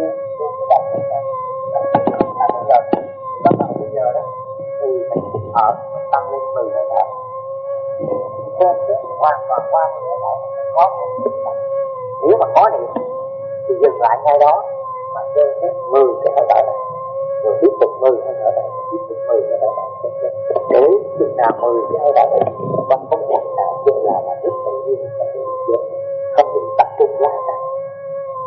Các con nghĩ khi mà tập trung vào mình chăm nhìn có hơi thở của mình thì cái đặc trạng thì mình sẽ trở thở rất nhiều không tập trung. Nếu mà có nặng đầu cứ 30 phút tu tập có nặng đầu là có tập trung. Và vui lại làm sao mà không có nặng đầu của chúng ta đi nữa đó là bởi vì đạo Phật nói pháp ta không có thời gian để được làm này. Nếu mà thấy được sự giải thoát thì đúng, mà thấy không bị giải thoát là không đúng, có chứa ngại là không sai. Bởi vì những cái lời của Đức Phật căn dặn chúng ta như vậy, chúng ta biết chúng ta tu sai hay là không sai, chúng ta biết được. Tu sao lại bị hôn trầm thì tức là biết mà mình tu quá thì đó là không sai. Cho nên do như vậy mà khi nghĩ biết rồi để con tập luyện cái căn bản trở lại. Nếu mà cái căn bản này phải con đã đạt được rồi, ví dụ nếu con hít thở 5 hơi thở, rồi tới 10 hơi thở, 20 hơi thở, 30 hơi thở hoàn toàn tâm với con bất động an trú trong hơi thở hoàn toàn, nó có một cái trạng thái sinh an chỉ là hay là chỉ là gì khi mà biết vào trong hơi thở thì lúc bây giờ không phải ở đó để con hưởng cái thủy lạc đó đâu, mà chính nương tựa vào cái thủy lạc đó mà ta thấy tự nhiên như cái tham là gì. Nếu con biết mình rất rõ mình còn tham chi chứ, mình biết rất rõ mình còn những cái chướng ngại pháp ở trên thân mình nhiều mà con người ra khỏi con người để làm cho chúng ta được hoàn toàn an ổn giải thoát cho một cái người chúng ta đang sống trong như mọi người mà chúng ta được giải thoát. Đó thì hôm nay nếu con nghe những cái lời thầy dạy mà tập kỹ lại rồi thầy còn ở lại đây thầy sẽ tìm ra từng cái đi. Nãy giờ thầy viết cho mấy con nghe một cái điều kiện đó để cho mấy con hiểu và thông suốt, gọi là giác ngộ cái pháp hành của chúng ta, hay là thông suốt được cái pháp hành của chúng ta để rồi chúng ta thực, chúng ta tu tập, chúng ta thực hành nó không bị lên mà không bị sai. Vậy thì hiện giờ mấy con tu cái gì như mấy con đang tu tập thực hành thì thầy sẽ kiểm tra lại cho mấy con. Bây giờ thầy sẽ ngày mai thầy tiếp tục kiểm tra, ngày mốt thầy tiếp tục bởi vì mỗi một buổi để kiểm tra mấy người thôi, chứ kiểm tra nhiều quá thì bất bây giờ thầy thì lần lượt thầy sẽ kiểm tra trong một ngày đó một buổi vậy có thể là 3 người hoặc 4 người, còn nếu nhiều quá không kiểm tra nữa. Còn bây giờ thì mấy con muốn thầy kiểm tra thì mấy con ngồi hết 2 bên rồi bắt đầu đó thì thầy nghĩ rằng kiểm tra mà 3 người hay 4 người hay 5 người thì nó dễ lắm. Bởi vì mấy con ngồi qua bên một người đi kinh hành cho thầy xem để thầy kiểm tra lại, hay vì nếu mà kiểm tra từng người 4 người nào cũng phải đi thì cái đó chắc ăn. Còn nếu mà kiểm tra người này mà không kiểm tra người khác thì cũng ngồi mà coi bắt biết kia thằng bạn mà cũng vậy thì hôm nay mấy con được nghe thầy chỉ viết xong rồi, thấy không? Xong rồi mấy con đừng vội vàng. Ngày mai thầy sẽ chọn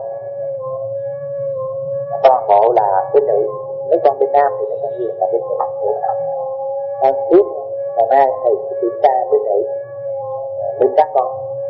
Và đồng thời hôm nay có những người nào mà tập chưa hỏi thầy gì thì ở lại đây chưa hỏi thầy, còn mấy người về tu tập rồi nghe những lần thầy dạy đó, mấy con về tu tập tôi đứng cách rồi ngày mai sẽ báo lại cho thầy thì thầy kiểm tra cho bên nữ. Nếu bên nữ đông thì thầy sẽ chia làm hai ngày, bởi vì nếu mà một bên thầy mà thầy kiểm tra với số đông, ví dụ 10 người 20 người thì không hết đó, bắt kiểm tra chung chung đó thì coi như nó không có cụ thể lắm. Buộc là người nào cũng phải đi kinh hành, nếu mà kiểm tra kinh hành là người nào thầy cũng dọn, cũng như là học trò phải dọn bài hết chứ không dọn từng chân. Ví dụ như giờ cái lớp học 60 người, thầy cứ nhìn mặt coi người nào mà có bộ sách mặt đó thầy dọn bài, để viết cái học trò đó không đủ, phải không? Hoặc là nó cứ nó lo nó đập vậy đó, nhìn coi cái đứa nào mà cứ lật sách mà đập viết nó kêu bộ bài nó kêu nó mà dọn, còn cái đứa nào mà nó ngồi đứng đơ đó viết nó bộ bài cái gì ở đây không có làm chuyện đó đâu. Không, người nào cũng phải đi kinh hành của thầy xem, để tập pháp nào là phải làm hết đấy, mà tới cái hơi thở cũng phải là, bởi vì thầy thấy suốt qua cái thời gian mà ở đây thầy cố gắng thầy đào tạo cho những người ta tu chứng quả là mà cái kết quả bao nhiêu năm tháng rồi thầy tìm ra người đó không có, là tại vì để người ta biết mình không kiểm tra. Học trò mà không kiểm tra bây giờ thì nó lười biếng nó không học, thì cuối năm mà nó rớt ra sao à. Cho nên vì vậy phải kiểm tra rồi phải xem xét nó từng đứa một thì chắc chắn học trò sẽ giỏi, và cái quả gì A-la-hán sẽ còn. Buộc lòng phải kiểm tra, nó cực khổ lắm mấy con, bởi vì nó là cái lớp đào tạo đạo Phật mà cái chương trình giáo dục đào tạo mà giáo dục đào tạo theo kiểu mà dạy chung chung thì chắc chắn là không có ông có A-la-hán nào đó, không có người nào chứng quả A-la-hán đâu. Vì vậy cái thời gian đã xác định cho thầy thấy rồi, người ta phải hiểu lầm, người ta phải tu cái hiểu sai, và vì chính mà người ta hiểu sai cái chính sách đại thừa nó ra đời. Chứ nếu mà không hiểu sai thì không có chính sách nó ra đời. Bởi vì bây giờ các con thấy nó rõ ràng là nó hiểu cái chương trình giáo dục đào tạo cả 8 lớp rồi, mà bây giờ nó hiểu là cái bài pháp rồi, thì còn cái gì nữa đâu. Còn nếu là nó thì để như là để đó đập sâu vậy thôi chứ không sự thật đâu. Bởi vì cái đó là cái cách ngộ của người ta mà nó không có sống như dưới lực thì nó tu cái gì bây giờ đây. Cho nên biết nó sai rồi, và nó kinh nghiệm trải qua một thời gian là thầy dạy nó tụi tôi được vậy thì mình cũng hay lượng như vậy, nhưng mà cuối cùng thì xét lại thì lại sao? Tu gì mà thầy nói bây giờ cái người mà tu cao lưng chừng nào đó, nghe nói tu thì tốt lắm, con chỉ là cái này cái khác, tạm tâm như thế này khác, nhưng đụng cái thì thấy tập thanh mặt lên rồi, thì như vậy là rõ ràng là tu 5 năm 3 năm theo thầy rồi mà cuối cùng đụng một cái thầy thấy cái tập thanh mặt lên thì như vậy là rõ ràng. Còn ngồi thiền thì ta muốn biết ngồi rất tốt lắm, nhưng mà kéo lại á thủy lạc lắm, kéo lại thì ngồi rút tổ vậy nè. Chứ mấy con ngồi mấy con bị thủy lạc thì mấy con phải rút tổ chứ sao, rút tổ thì hưởng thủy lạc chứ sao, chứ mấy con ngó ra gì làm sao thủy lạc được. Cho nên buộc lòng mấy con cứ rút như vậy để mà nó gom vô để mà thủy lạc. Trời ơi tôi an lạc ghê gớm lắm, cho nên bây giờ mà tôi ngồi nó tôi rút vậy, nghe nó cái lưng nó thì nó thủng xuống nó ấy, nó làm cho mình an lạc đó, rồi cái đầu nó cứ rút vậy. Cho nên nói sao mà tôi mỏi cổ cứ rút cái đầu xuống vậy thôi. Đó, bây giờ mà xét lại được sai cái sai nữa làm sao mà đạt được. Hay là thầy học trò thầy biết một hai người mà nó có kết quả hơn là nhiều người mà rốt cuộc rồi chẳng người làm sai gì hết. Món lưỡi đào tạo là phải đào tạo cho tới nơi tới chốn, chứ không thể mang tiếng. Phật pháp đang cần có những người tu chứng quả là làm chủ sự sống chết rõ ràng. Điều đó điều quan trọng. Thầy có biết 100.000 một bộ sách mà không có người tu chứng thì cũng giống như kinh sách đại thừa, cả một rừng kinh sách mà cuối cùng nhìn lại có ai làm chủ không? Cái này là cái đau đớn. Cho nên mục đích hiện bây giờ thì làm sao đào tạo cho được mấy con. Mà mấy con quyết tu, còn mấy con quyết tu thôi mấy con cứ về đi, chứ đừng có để làm thầy mất công, thầy cực lắm. Vì tại sao bây giờ thầy mất công thầy phải chăm sóc mấy con này, từng cái bước đi của mấy con đi kinh hành có đúng không, từng cái hơi thở của mấy con này, từng cái tư duy quán xét này, rồi phải soạn thảo những cái bộ sách dạy các con đạo đức nhân bản nhân quả nữa. Nó cả 20 mấy tập như vậy chứ đâu phải ít, bởi vì hàng ngày cái nhân quả của mấy con, cái hành động của mấy con như thế này là nhân là quả rồi. Mà nếu mà không dạy những hành động này đúng thì mấy con sẽ làm sai, thì mấy con sẽ mang đến kết quả xấu của mấy con, nó làm sao tốt được. Cho nên nó là đạo đức. Vì vậy mà phải soạn để viết ra để cho các con phải hiểu. Bởi vì con người ta nhờ có cái sự hiểu biết đó, người ta mới hơn cái loài động vật. Cái động vật nó hiểu biết, nó không phải hiểu biết như con người. Nó hiểu biết cái ăn, cái ngủ, cái đấu đá của nó để mà giành giật nhau ăn một tập. Còn cái hiểu biết của con người biết thương yêu, biết tha thứ những lỗi lầm, biết nhỏ nhẹ ôn tồn, biết cái đúng cái sai, biết cái thiện cái ác. Còn con vật nó biết không? Nó không biết được cái điều đó. Cho nên con người chúng ta hơn được cái chỗ này. Vì vậy mà đạo Phật ra đời để dạy chúng ta trở thành con người thật sự là con người. Đó là cái mục đích như vậy. Cho nên ở đây phải kiểm tra đấy thôi. Cho nên nếu mà ngày mai thầy kiểm tra coi cái số nữ, hết mọi người mà tu ở trong tu viện này, người nào người nữ là đến đây hết. Kiểm tra là hết. Rồi bắt đầu hiến đâm, thầy sẽ chia ra làm kiểm tra 3 lần hoặc là 2 lần, chia ra để mà thầy kiểm tra. Mỗi người đều làm, ví dụ như giờ 4 người ở đây thầy kiểm tra thì 4 người phải. Người thứ nhất đi thầy xem coi đi kinh hành có đúng cách không.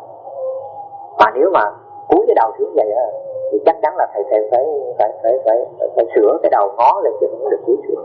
Buộc làm mấy con phải tu tập đúng cách. Rồi về tu tập rồi coi như thế nào xảy ra thầy còn kiểm tra lại nữa, chứ đâu phải là nói suông đâu. Buộc làm mấy con phải tu cho được, đào tạo mấy con phải làm chứ không phải là. Cho nên khi chúng ta trở thành một tu sĩ là chúng ta phải giữ được phải nghiêm chỉnh. Thì cái lớp mà tu sĩ của mấy con là tu sĩ thì thầy với tu sĩ mấy con, thầy sẽ ăn cơm tại đây và mấy con sẽ ngồi hai bên để ăn cơm. Thầy sẽ dạy mấy con ăn, chứ không phải là mấy con bưng về thất muốn ăn kiểu nào đã ăn đâu. Thầy sẽ dạy cách thức đó hết tất cả mọi tu sĩ, chứ không phải là mấy con người nào cũng cái bát hẳn ngoài đàng hoàng, muốn ăn nó phải như thế nào làm sao thầy phải chỉ con đúng cách, chứ không được mà. Bởi vì đó là những cái oai nghi tế hạnh, rồi từ cái ăn mặc của mấy con như thế nào, áo như thế nào, rồi y áo như sao phải đứng cách, chứ không có được mà lôi thôi lết hết, không có được. Khi bước ra khỏi thất của mình là phải như thế nào, khi mà ngồi thiền như thế nào, tất cả những cái này điều oai nghi này thầy được huấn luyện, được dạy cho con này. Nghĩa là người tu sĩ là phải được huấn luyện kỹ, còn người cư sĩ thì thầy dạy về đạo đức của mấy con không. Còn tu sĩ thì phải huấn luyện kỹ. Nghĩa là cái lớp tu sĩ của thầy được đào tạo và bước ra những cái oai nghi tế hạnh người ta không chê. Như vậy thầy mới chấp nhận cho mấy con là tu sĩ của thầy. Chứ còn kẻ người thì đi dày, kẻ đi khác, bước đi của mấy con bước cao bước thấp, rồi y áo người thì cao người thì thấp, đâu nó phải đúng cách của nó, chứ không có người mà cái y thì để khúc chân phải dai rồi, còn cái người thì khổ với cái chân, còn cái người thì lượm thượng y áo, có người dắt cái này dắt cái nào, phải cách thức đứng lấy cái đứng. Đó là những cái điều kiện mà thầy nói khởi sự trong vào buổi thuyết pháp hôm nay. Thầy nói để cho mấy con thấy rằng thầy đang có một cái hướng như vậy. Cho nên từ cái ăn, cái đi, đứng, ngồi, nằm của mấy con đều được thầy huấn luyện dạy. Đó là giới tu sĩ. Bởi vì thầy là tu sĩ, thầy có trách nhiệm bổn phận với người tu sĩ. Mà khi mấy con về đây thì mấy con phải được huấn luyện những cái lớp này. Nghĩa là mấy con sẽ ôm mình bát đến đây, ngồi đây, thầy ăn cơm, thầy dạy bây giờ ăn như thế này nè, phải lấy thực phẩm như thế này nè, rồi ăn như thế này nè, múc cái muỗng cơm như thế này nè, để vào miệng như thế này nè. Bây giờ mấy con làm cho thầy xem nè, rồi làm rồi ăn rồi coi thử coi như thế nào, rồi xong rồi tới muỗng thứ hai phải làm như thế nào, muỗng thứ ba thế nào, đồ ăn phải gấp như thế nào, bỏ như thế nào, làm sao, chứ không phải bao nhiêu đổ chùm xuống bát vậy rồi quậy trong đó, rồi đổ nước trong quậy rồi mới múc rồi ăn đó. Cái kiểu đó là cái kiểu nó không phải là chúng ta làm, phải là con heo đâu. Thầy nói thật sự mà, mình con người chứ đâu phải con heo mà quậy như là một cái thao cám vậy để cho con heo ăn đâu. Chúng ta không phải là heo đâu. Cho nên các con thấy trong cái thời Đức Phật, cái món ăn mềm, món ăn cứng này kia, người ta đãi Phật từng món ăn đó. Các con đọc lễ kinh có phải không? Chứ đâu phải là quậy trong đó ăn. Ăn chúng ta biết nhưng mà chúng ta không tham đắm, chúng ta không bị dính mắc vào cái ăn ngon ăn dở.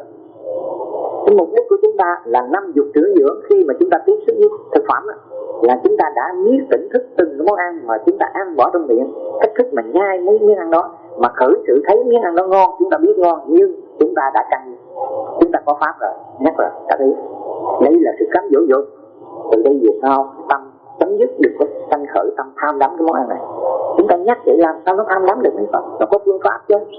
Cho nên cái ăn chúng ta trong cái tu chứ đâu phải là ăn mà chúng ta ngồi nó nuốt nha cho nó no bụng đâu, cho nó mập đâu, phải đâu. Chúng ta ăn có phương pháp đàng hoàng để mà chúng ta ngăn ngừa 5 dục trưởng dưỡng. Cho Cho nên mấy con trở thành tu sĩ, là những người tu sĩ là đệ tử của thầy, thì thầy sẽ dạy cho mấy em con. Cho nên từ đó mấy con mới về Phật, mấy con ngồi ăn đứng những cái oai nghi tế hạnh, thì các con đang tu tập tỉnh thức của các con ở trên cái đó để năm dục tưởng dưỡng không tăng trưởng. Như vậy mấy con mới diệt được tham sân si chứ. Các con hiểu điều mà thầy dạy, thầy sắp sửa những cái lớp mà thầy sẽ dạy. Thầy sẽ, bởi vì thầy công việc nhiều quá, chứ nếu mà thầy được rảnh ra thầy dạy mấy con không có đến đâu. Thầy biết phải đào tạo mấy con phải tu chứng quả này bằng những cái điều con đường này, con đường giáo dục đào tạo của đạo Phật trong các cái lúc này cụ thể. Cho nên mấy con thấy mấy con xuất gia rồi là thầy quan tâm vấn đề này. Còn không phải như vậy là thầy không quan tâm với giới cư sĩ đâu. Giới cư sĩ mấy con có năm giới của nó, nhưng mà đức hạnh của mấy con rất nhiều. Đạo đức không làm của mình của người mà mấy con cần phải học. Và mấy con cũng chuẩn bị để mấy con bước qua một trở thành người tu sĩ, thì mấy con cũng phải biết ăn uống như thế nào cho đúng cách của một cái người, của một người cư sĩ. Con thầy sẽ dạy với con, nhưng không có trực tiếp mà dạy với con ăn uống như người tu sĩ.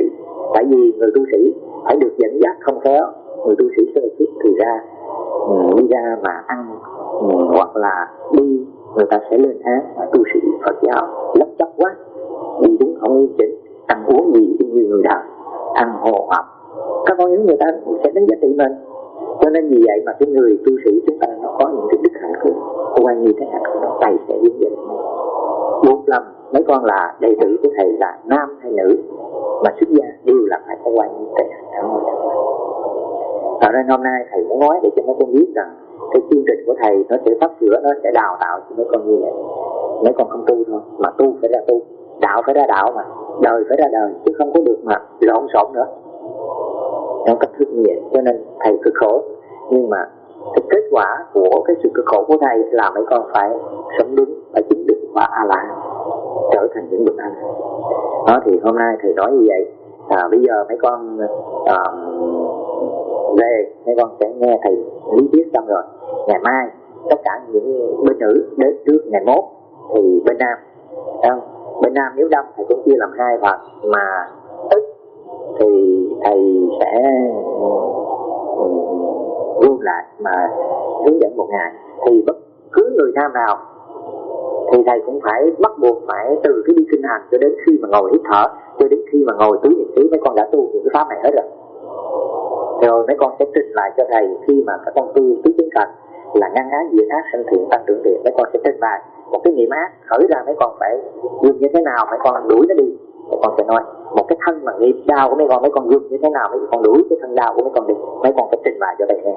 Đúng thầy chấp nhận, mà không đúng thì sửa lại, để cho mấy con biết cách để mà con đối phó là với dập sinh tử của mấy con, chứ không kéo thầy không hướng dẫn kỹ. Mấy con từ mấy con làm những cái này cái kia nó bị sai lệch hết, nó mất. Đó là những cái điều mà các con cần phải được mà huấn luyện kỹ lại tất cả những cái chương trình học tập của đạo Phật. Bây giờ thì mấy con về tập lại kỹ đàng hoàng.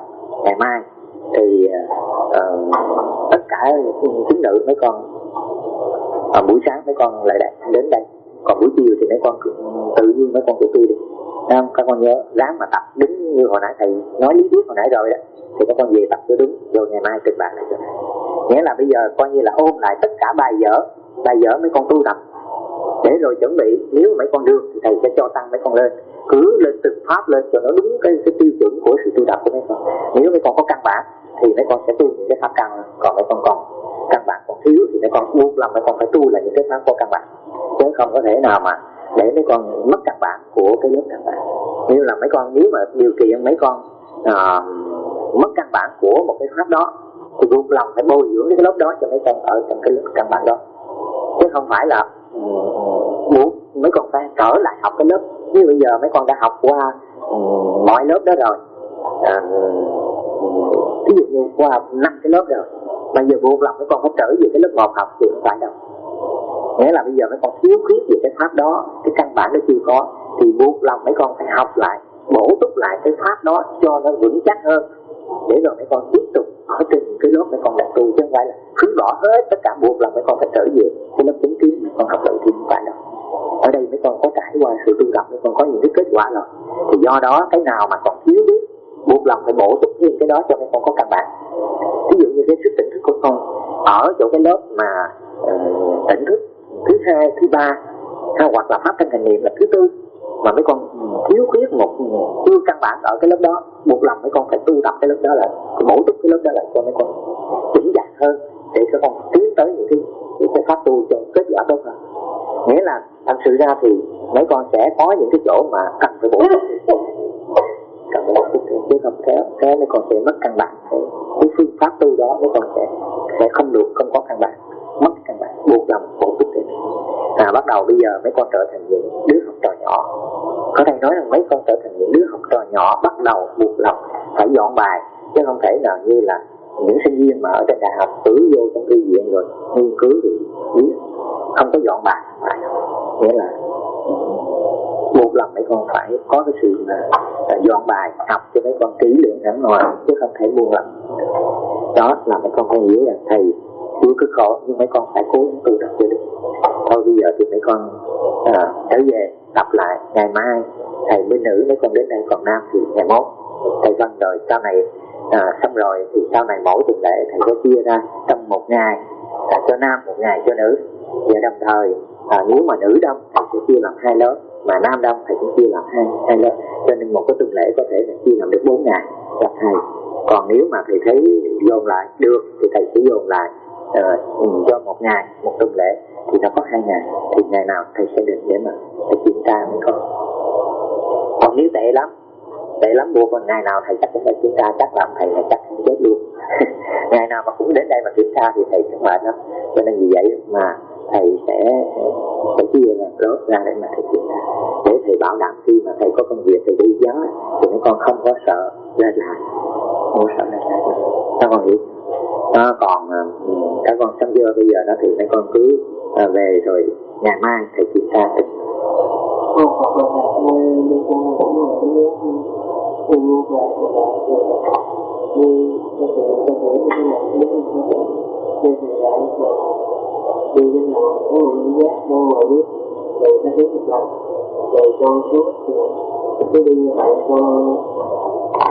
Pháp khác con tu hoặc là con thư giãn, con hiểu không? Thư giãn suy nghĩ, rồi sau đó là con tiếp tục con tu cái đó khác, rồi con trở lại cái pháp đó được không? Nhớ cái tư tưởng mấy người mà muốn trong đầu tôi là tôi bề trên tôi không chấp nhận. Bề trên sao tôi cũng giống người kia, tôi cũng ăn cũng uống như người kia chứ. Cái bộ tôi người bề trên, tôi xuống đây tôi cũng ăn là tôi người bề trên, còn tôi ăn là tôi không phải người bề trên, có phải không? Tôi cũng sanh ra cũng cha mẹ sanh ra tôi chứ bộ không, tôi ở đất nẻ tôi chung lên ở trên đâu, tôi bay xuống đây đâu. Tôi người bề trên, mấy người nói thì sai, mấy người gieo trên cái đầu của tôi thật. Tôi chỉ có khác hơn mấy người có chút là tại tóc tôi nó như vậy, là tại cái cơ thể của tôi nó ra cái động tác đó, nó quăng queo, nó rút lại như vậy, cho nên nó có khác hơn mấy người. Thì mấy người nói bậy nó bạ không, con người cũng phải người vậy kẻ khác chứ sao lại mấy người hôn như vậy, làm cho cái tư tưởng tôi bị dao động như vậy. Cho nên dẹp. Mà khi dẹp hết rồi thầy nói là không có sợ hãi nữa, thì lúc bây giờ thầy kê kéo thầy cắt bỏ thì bình an cho con không có gì, hiểu chưa? Rồi con rồi.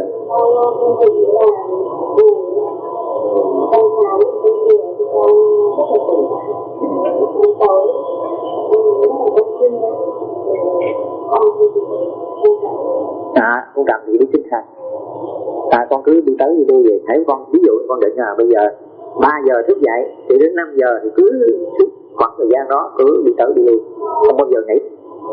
Con hiểu không? Đi qua đi cho mày ngủ đi, mày ngủ tao cũng đi, ngủ chỗ nào tao cũng đi nữa đâu. Mà con phá cho sạch ba cái con cầm đấy.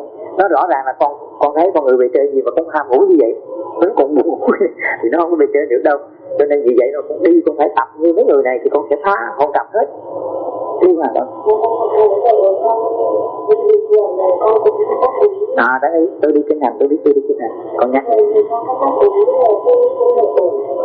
Con sẽ nó có hiện tưởng con đi mà nó tỉnh mà nó hiện ra cái tướng tưởng con thì ta thấy. Còn nó không thì cứ tôi đi kinh hành, tôi biết tôi đi kinh hành. Còn nó không có hiện cái tướng đó thôi. Không? Và con đắc ý, tâm không có sợ hãi, không có người về trên, không có người về dưới gì hết. Ở đây là con người làm ngu là như mọi người. Tóc này phải cắt bỏ, không có sợ. Và còn cứ tác ý như vậy để cho cái tâm của mình nó nhờ cái ý thức lực đó, nó tạo cho cái tâm mình nó dạng gì nó không có sợ hãi, tức là nhiếp phục các khiếp đảm, chứ không để cái sự sợ hãi khiếp đảm nó nhiếp phục mà. Cho nên bây giờ thầy sợ cái tâm của con nó yếu, nó sẽ bị khiếp đảm sợ hãi khiếp đảm mới phục con, cho nên mình cắt ý cho đừng có sợ khi mình cắt tóc đó, mình đừng có sợ, mà khi nó vững vàng rồi thầy cắt bỏ. Thì con y như người bình thường vậy, rồi bắt đầu mình tu kết quả là hán luôn. Chứ khỏi lo gì hết. Chứ nếu mà không kết quả hán, con chết cũng bệnh đau, khổ sở lắm, chứ bộ sung sướng gì lắm sao. Rồi cũng giận hờn, phiền não gia đình mình, con cái hay này kia, nói gì mình cũng buồn phiền, chứ đâu phải là không buồn phiền đâu. Nó làm cho mình cũng đậm tâm lắm. Mà con còn thêm cái tưởng của con thì con còn khổ hơn người ta nữa. Cho nên bây giờ con phải phá cho được cái này rồi, xong rồi bắt đầu mới tiếp tục. Bây giờ gia đình con cái lớn khôn hết rồi, dù cũng lớn tuổi rồi, phải lo tu thôi để mà chấm dứt cái đời đau khổ của cái kiếp làm người đó. Phải nỗ lực nhau, thầy nói phải nghe lời thầy.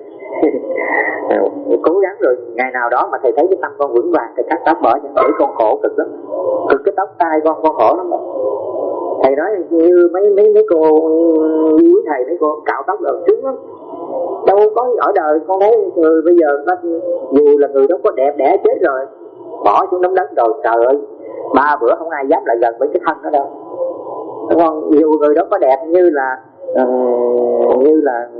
Võ Tắc Thiên, là như Bao Tử, hoặc là như Bác Sĩ đi nữa, có đẹp cái gì như Dương Quý Phi đi nữa, cái chuyện chết rồi ông nội không ai dám lại gần đâu.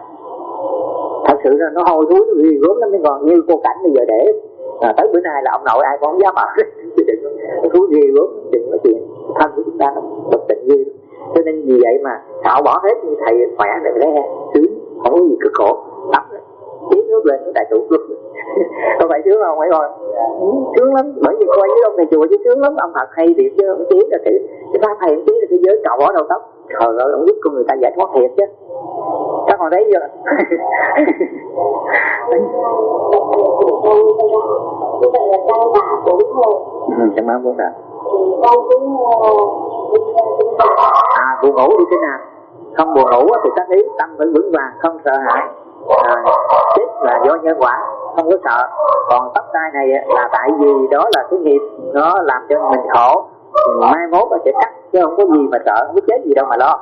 Còn thứ nhất ta ý như vậy để cho cái tâm nó vững vàng, nó đừng có sợ hãi. Con Phật pháp những cái câu nào mà họ với con lựa để mà làm cho cái tâm con đừng có sợ khi mà con cắt tóc. Thì đó như vậy, trong 4 thời con tu cái điều nhiều nhất. Cái phần đó thời nào con cũng tu cái nhiều nhất đó. Rồi hãy buồn ngủ con đi sinh hành, mà con buồn ngủ thì con nhớ ta ý cái điều đó để làm cho tâm con nó phục được sợ hãi và khiếp đảm của con. Con chỉ có đi năm trước thì lại các ý triển khai đi nước, con người xuống thực hiện hơi thở sức khỏe năng hơn thì đó cái đó là con tỉnh. Được rồi, con tâm như vậy. Nhưng mà con nhớ thay vì con tác ý tôi đi kinh hành, tôi biết tôi đi kinh hành, nhưng mà con lại tác ý như thế này, thấy không? Tâm đừng khiếp đảm sợ hãi, cắt bỏ tóc tai này mà tâm đừng khiếp đảm sợ hãi, chết là do nhân quả. Con tác ý vậy rồi con mới đi kinh hành, chứ không tác ý đi kinh hành. Nhớ chưa? Rồi bắt đầu con hít thở, thay vì con hít thở thì con cứ thở thì con tác ý vậy. Tâm đừng sợ hãi khi cắt bỏ tóc này, tâm đừng sợ hãi. Sống chết là do nhân quả chứ không phải do tóc. Con nhớ những câu nói thầy không? Rồi không? Con nhớ những cái lời nói ấy. Còn không nhớ thầy sẽ viết cho mấy câu để học thuộc lòng.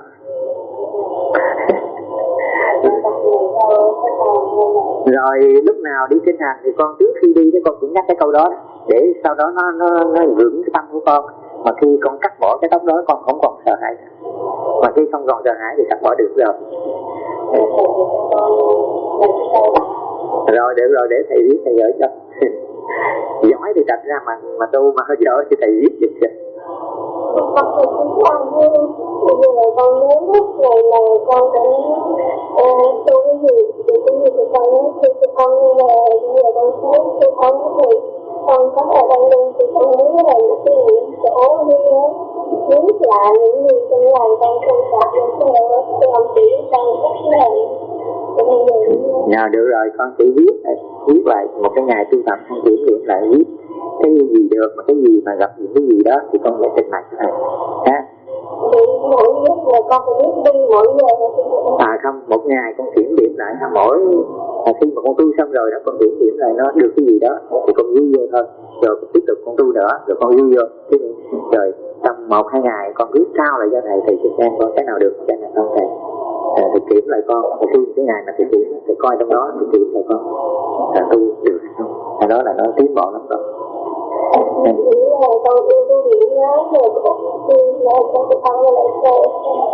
Được đó. Mục đích tu hành làm sao làm chủ được bốn sự đau khổ của cái kiếp là người của mình, sinh già bệnh chết. Còn mục đích phải tu tập cho đạt được. Nhưng mà tu tập đạt được đó, thì mỗi cái pháp mà tu tập đó, thì mấy con lưu ý rằng mình cái pháp nào nó có từng pháp. Như đi kinh hành nó có 4 giai đoạn đi kinh hành của nó, thì nó cũng đều là chánh niệm tỉnh thức mà thôi, tức là tỉnh giác mà thôi. Nhưng mà mình phải đạt được cái kết quả của nó mà theo thầy cho cái thời gian đó. Tuy rằng Đức Phật không có nói cái thời gian mà chúng ta tu bao nhiêu trong kinh sách, nhưng mà theo thầy thiết nghĩ cái thời gian ít ra nó phải 30 phút. Mình quyết tâm cho được trong 30 phút. Còn Đức Phật không nói là tại vì tùy theo cái đặc tướng của mọi người. Cho nên cái thời gian mà mình tu mà khoảng 30 phút đó mình mới có đủ sức, mình mới đẩy những cái tâm tham sân si của mình mới được. Còn 1-2 phút, 5-3 phút mà có nó gọn tưởng tương lai tương vô thì mình không có đủ sức. Nhưng mà cái pháp tác ý nó cũng có cái lực, nhưng cái lực mà chúng ta không có đủ cái chỗ nương tựa, cái lực nó không thể đẩy những cái nghiệp nặng hơn. Chỉ nhẹ nhàng thì nó có thể, cái lực của ý thức lực nó chỉ đẩy những cái chướng cái ác pháp nó nhẹ, nó dễ hơn. Còn trái lại mà khi mà gặp những cái chướng ngại pháp, cái ác pháp nó có cái lực nó lớn hơn, thì chúng ta phải nương tựa vào cái điểm tựa của nó. Cái điểm tựa nó là cái hơi thở hoặc cái thân hành, tức là bước đi của chúng ta. Nhưng mà chúng ta nhiếp tâm thì có 3 phút, 2 phút có vọng tưởng rồi, thì như vậy chúng ta chưa có đủ sức để mà tựa cái lưng vào cái điểm tựa của cái thân hành, mà bật 3 cái ác pháp, đẩy 3 cái tham sân si ra. Bởi vì chính do tham sân si mà mình có đau khổ, mà chính do tham si nó mới có cái nghiệp, nó bệnh đau tất cả những cái gì nó thành ra cái cảm thọ đau đớn trong thân của chúng ta. Mà thậm chí như chúng ta chết, chúng ta cũng không có được cái khả năng mà làm chủ cái chết của chúng ta. Là do gì vậy mà chúng ta không có cái điểm tựa nương tựa cho vững chắc. Mà không có chỗ điểm tựa nương tựa vững chắc thì cái nhân quả nó sẽ chi phối chúng ta từng phút từng giây nó dễ dàng. Còn mình tu tập là làm sao mình nương tựa cho được vững chắc. Mà muốn nương tựa vững chắc thì phải tu tập cho kỹ, chứ đâu phải tu mà cho lấy có đâu. Chẳng hạn bây giờ 1 hơi thở là phải chắc 1 hơi thở, mà 2 hơi thở là phải chắc 2 hơi thở. Còn khi mà mình biết rằng mình bị hôn trầm thiền miên, mà thực ra thầy viết ở đây người nào cũng đang bị hôn trầm thiền miên, người nào cũng bị hết, chứ không phải là người nào giỏi, người nào cũng bị cái lười biếng cái hôn trầm thiền miên. Đó là cái si. Mà tham cái si, cái si người ta rất sợ, bởi vì nó mê mờ. Mình tỉnh táo chứ đâu phải sao, nhưng mà mình hiểu biết một cách lầm lạc, mê mờ một cách lầm lạc. Cho nên trước ác pháp của mình mê mờ, do cái sự mê mờ đó, mà do cái sự mê mờ đó mà mình có phát sanh cái tham. Nó từng chút, chứ nó đâu có phải cái tham của mình nó từng chút khởi là mình muốn làm cái gì đó là có được. Thầy từng nhắc nhở để cho mình xả cái tâm của mình, đừng có làm theo nó, tức là ly mà thầy nhắc cái đó thì đó là cái xả tâm. Mà nếu mà không tập tỉnh thức thì không thấy được cái tâm tham đó. Có được cái tỉnh thức rồi mới thấy được cái tâm tham. Nó muốn làm cái gì, hoặc muốn ăn cái gì, hoặc là nó muốn ngồi nghỉ đi nữa, thì tất cả những cái này đều là có dục. Rồi cái đầu bây giờ mình ngồi thì mình thấy hỷ lạc, thì mình bị rơi vào trong cái dục của hỷ lạc, chứ đâu phải đó là cái dục. Cho nên mục đích chúng ta ôn pháp là chúng ta phải tu đúng pháp, làm sao cho đạt được cái kết quả. Ví dụ như bây giờ thì nhiếp tâm ở trong cái hơi thở ra, hít ra, hơi thở vô. Mà bây giờ làm sao mà cái dài 30 phút này mà không có một niệm vô đó, cái đó là cái chuyện xạo khéo đó. Còn bây giờ chúng ta biết ai cũng có hôn trầm thiền miên, người nào chúng ta cũng biết mình cũng có này. Bây giờ thì nó không có buồn ngủ đâu, nhưng mà coi chừng một lát nữa nó sẽ tới. Cho nên vì vậy muốn phá nó, đừng có cho nó đến với mình, thì mình phải tu tập như thế nào để nó không đến. Thì mình tu tập như thế nào mình biết rằng chỉ có đi kinh hành, chánh niệm tỉnh giác thì nó sẽ không còn có, chứ không có nó sẽ bị. Cho nên vì vậy là chỉ có đi thế này. Như bây giờ thầy nói như thế này, như cô Huệ Ân này, cô già, cô đi đâu có được như thế này. Cô muốn đi lắm, nhưng mà cô đi cô yếu đuối, cô run rẩy. Còn bây giờ các con đang ở trong cái tuổi sức khỏe nó còn, đi kinh hành là một điều rất rất tốt. Nó có 4 giai đoạn đi kinh hành. Giai đoạn thứ nhất chúng ta đi 20 bước hoặc 10 bước. Mình nói 10 bước, 20 bước hay 5 bước là tùy theo cái đặc tướng của mình, tùy theo đặc tướng. Ví dụ như nào mình thấy mình đi 20 bước, mình đếm từ tôi đi kinh hành, tôi biết tôi đi kinh hành, mình ra lệnh, mình đáp ý vậy, rồi bắt đầu mình đi, mình đếm 1, 2, 3, 4 cho đến 20 bước. 20 bước mà không có một niệm nào như vậy thì đó là cái chất lượng của 20 bước, cái khả năng của mình nhiếp tâm, chế ngự tâm mình trong 20 bước. Có phải không? Thì mình cứ tu 20 bước chứ có gì đâu. 20 bước tác ý một lần để mà dẫn tâm mình trở lại, nhắc nó trở lại, phải tỉnh táo, phải nhớ 20 bước nữa. Thì lúc bây giờ mình đi 20 bước nữa không có, thì tức là mình dừng lại, hoặc là mình vừa đi mà mình đặt ý tôi đi kinh hành, tôi đi kinh hành. Tu tập như vậy là theo cái đặc tướng. Bây giờ 20 bước mới có 10 rồi, mới có 10 bước mà có một niệm xen vô thì mình biết khả năng mình chế ngự tâm của mình có 10 chứ không được 20. Cho nên mình đâu có tu khi mà 20 bước đi. Còn đấy tùy theo cái khả năng của mình mà mình biết rõ ràng là 20 bước nó có niệm khởi rồi thì mình lui lại để rồi mình lại nhắc nó, bởi vì dẫn tâm vào đạo mà, mình lại nhắc cái tâm của mình để rồi mình lại tu 10 bước. Mà 10 bước mình thấy rằng 10 bước lần đầu tiên mình thấy không có niệm, lần thứ 2 không niệm, mà lần thứ 3 có niệm, cũng 10 bước mà có niệm, lui lại 5 bước. Mình tu theo đặc tướng, mình tu theo cái chất lượng chứ không phải là tu theo lấy có. Tu cho có chẳng hạn mấy con đi 30 đi 20 bước có vọng tưởng, thôi cũng tiếp tục đi 20 bước có vọng tưởng, cũng đi 20 bước. Đi như vậy có làm ích lợi gì? Lúc nào cũng có niệm khởi, tức là mình không nhiếp phục được tâm mình ở trong cái bước đi thì mình tu gì có ích lợi gì? Đi chơi gì có ích lợi gì? Cho nên tu hoài mà cái kết quả nó không có, cái sức tỉnh thức nó không có. Buộc lòng chúng ta tu ít, chúng ta bây giờ lui trở lại còn 10 bước, mà 10 bước có lại, đây là mình sử dụng cái pháp tu cho nó đạt được cái chất lượng. 10 bước nó còn có vọng tưởng thì chúng ta lui lại 5 bước. Thậm chí như thầy còn nói như thế này, mà nếu mà 5 bước mà còn có vọng tưởng, chúng ta lui lại còn 2 bước. 2 bước không được thì mỗi bước đi đều tác ý. Tôi đi kinh hành, tôi biết tôi đi kinh hành, bước một bước rồi nhắc tôi đi kinh hành, tôi biết tôi đi kinh hành, bước thứ 2 rồi nhắc tôi đi kinh hành, tôi biết. Mỗi lần tác ý là mỗi lần bước đi là phải cẩn thận hết, bởi vì mình thấy mình coi như cái tâm của mình nó đậm quá, cái vọng tưởng quá nhiều, cho nên không thể nào mà kéo dài 5 bước mà tác ý một lần được. Thì do đó làm sao từng bước đi, từng dẫn nó từng bước đi, cũng như một đứa bé chưa biết đi, mình dắt nó từng bước, 2 tay mình nắm nó rồi mình lôi nó như thế này để cho nó từng bước nó đi lên từng bước. Tập như vậy sau đó nó sẽ không bao giờ có niệm. Mình ngay vô mình tập mà nó không có niệm thì nó không có pháp. Các bạn thấy cái đó là cái mình biết cách thức thiện xảo ôn pháp tu. Rồi đồng thời cái thời gian nữa, thay vì nói 30 phút tu, nhưng mà 30 phút tu đó nó sẽ bị căng đầu mình, tức là bị chế, bởi vì mình chế ngự nó với cái sức của mình. Ngoài cái sức chế ngự của mình, cái sức của mình tu 30 phút là bị căng đầu. Thì mình đừng có tu 30 phút, mình lui là 20 phút. Bởi vì 30 phút mình bị căng đầu biết đâu, lui là 20 phút, 20 phút vừa sức không bị căng. Mà 20 phút bị căng đầu, lui lại 10 phút. Đâu bảo mình tu nhiều, tu với sức của mình, tu với đặc tướng của mình, thì mình càng tu càng tiến bộ, càng làm chủ được. Tôi không tu thôi, cái tôi tu là tôi phải thấy được cái kết quả của nó liền. Cho nên mấy con nghe cái Đức Phật nói pháp ta không có thời gian đến để mà thấy cái kết quả. Tại sao mà chúng ta tu mà chúng ta không thấy kết quả? Như vậy là chúng ta tu sai. Cho nên tu hoài mà dậm chân tại chỗ. Bởi vì nó có sự tỉnh thức được thì chúng ta mới thấy được các ác pháp. Ta không bị mê, nó thấy được cái tâm dục của mình, nó muốn cái gì, nó ham cái gì, nó dục, nó khởi ra gì, mình dục là liền, mình không có theo, cho nên gọi là ly dục, ly ác pháp. Còn mình không thấy thì mình làm sao mình ly? Mình thấy, mình hiểu biết, mình mới có dừng lại, mình không làm theo nó, cho nên gọi là ly. Mà nếu mà không tập tỉnh thức thì mình làm sao mình thấy được cái này? Cho nên mình thấy cái lớn thôi, cái lớn dục thôi, chứ còn lúc cái dục nhỏ thì thế. Mà chính Đức Phật nhắc nhở chúng ta phải sợ hãi những lỗi nhỏ nhặt. Cái lỗi nhỏ nhặt là mình chạy theo cái dục, cái ác pháp cái gì.